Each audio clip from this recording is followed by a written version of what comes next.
thinking, sitting up here looking at the sign, how beautiful it is, and how it really, the job that Joyce did, expressing the beauty of the spiritual family.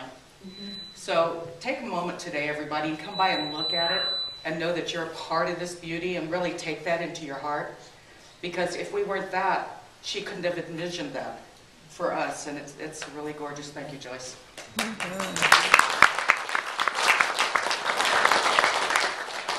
I got snowed out last month, so you didn't get to hear me last month. So when I was thinking about what I was going to talk about this month, I thought I'd kind of hook them together. So we're going to do a little bit of forgiveness first, and then we'll get into the transformation stuff. I grew up in a family where it was very competitive, and my parents really trained our minds. Have you ever read, I can't even think of the name of the book, but there was a book about a family and everything that they did. Their parents were like motion engineers to how to be conservative about everything, and they did everything. So we had we had maps on the walls, we had to read the newspaper, see Huntley Brinkley, we had questions we had to do, we had all of this stuff. And it gives you this mind that you start wondering why. Can we get that out, Jeff, you think? I'm trying. Okay. I'm not sure where it's from. Well, maybe that one's up. Thank you. So I think about these things. Where did it come from? Why? I guess we're just going to have to live with that. And I thought about forgiveness. You know, what is it? Where did it come from? Why did we develop it? What was its purpose? And so I went back from forgiveness, because for me, forgiveness comes from judgment, and if we didn't judge, we wouldn't have to forgive. So I kept going back, and I got back to looking at us, you know, back at Neanderthal times, and that we had the little bitty brains, and we're going around just like making grunts and things like that. And I think we had fear then, because it was, you know, this fight for the fittest. Could we survive? So we had to have fear to know what was safe, how to protect ourselves, what we could eat, what we couldn't, those kind of things. So I know that we've had fear all along, but it came to me that as we changed and our mind got bigger and we developed this ability to talk, that we got past the grunts. So we probably started like a baby did, with maybe one word that we all used to describe there. So if our fear said that the monster was coming and the safe spot was in the cave, maybe we came up with a word for cave, cop, or something, and everybody knew that that meant that, so they'd all go running to there. So then our brain developed a little bit more, and we started having more language, and I thought of this one for the guys. The first, like, 2 grunts that were put together was probably something like lid down from the wife. You know, a real necessity thing. But we started stringing things together. So, I love that one.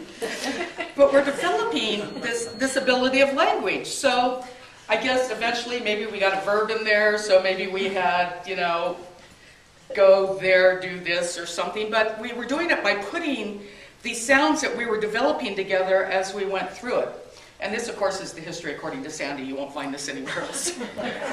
But eventually, we got these things called adverbs and adjectives, these modifying things. And before, I think with the fear, I don't think it was a judgment so much as a discernment. That monster's going to eat me up if I go over there. It's too big and I can't do anything but run. So it wasn't a judgment, it was a discernment. It was a fact that that was hazardous to my health, and if I wanted to live, I better not do that. But I think when we got adverbs in and adjectives and we started modifying, then we started to develop this thing called judgment. You're too tall, you're too short, the things, you're not attractive enough, whatever attractive was for that tribe. How all these things went, you know, did your parents want you to get with that one or with this one? All of these little things, and you think about it. Too ugly, or they're too tall. See, all of it are modifiers, nothing about the person. It's all about what the person's saying is judging. So we kept getting this judgment, and then it got out of control. It was no longer just a fear or a discernment to guide us in our life. It now had to do with whether or not I liked you and whether or not I liked what you were wearing, and did I like what you were doing, did I judge you good enough, did I think you were as important as me? And with language, we start developing more in the power structures. And we had power structures then, but we got more and more and more. Look at us now. If we are hierarchical, nothing is. So we have this language now that we use, and we've taken language and we use it to harm. We use it to cause pain. We use it to get even. If you said that, I can go over here and talk about you and say worse, and they're going to think worse about you than they're thinking about me because I'm really wonderful and you're a bad person.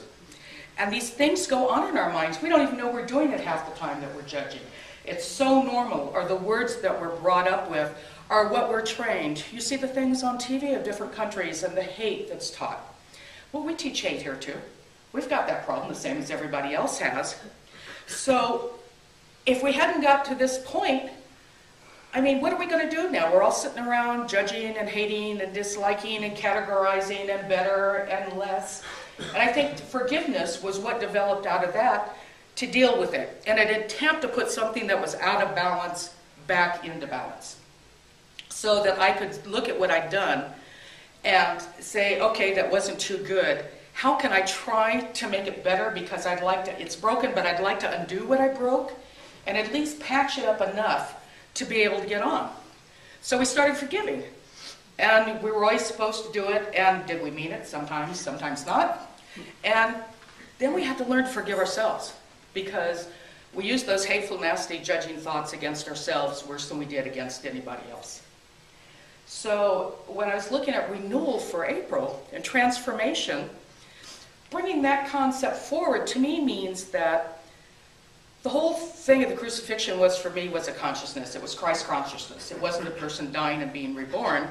It was an evolutionary process of the consciousness. And consciousness is energy. Energy is consciousness. Consciousness, for me, is a gestalt of everything I am.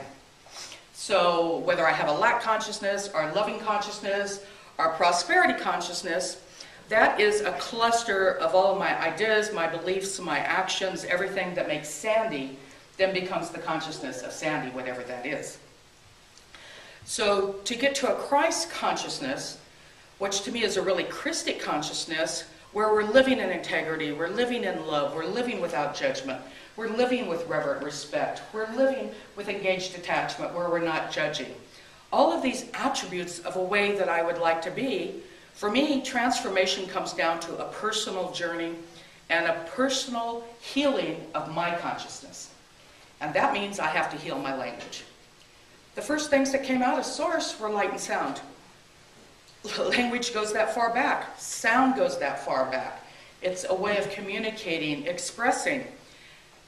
And if it's trying to say I have a Christ consciousness, but then the other side of me is doing something else, they're not matching.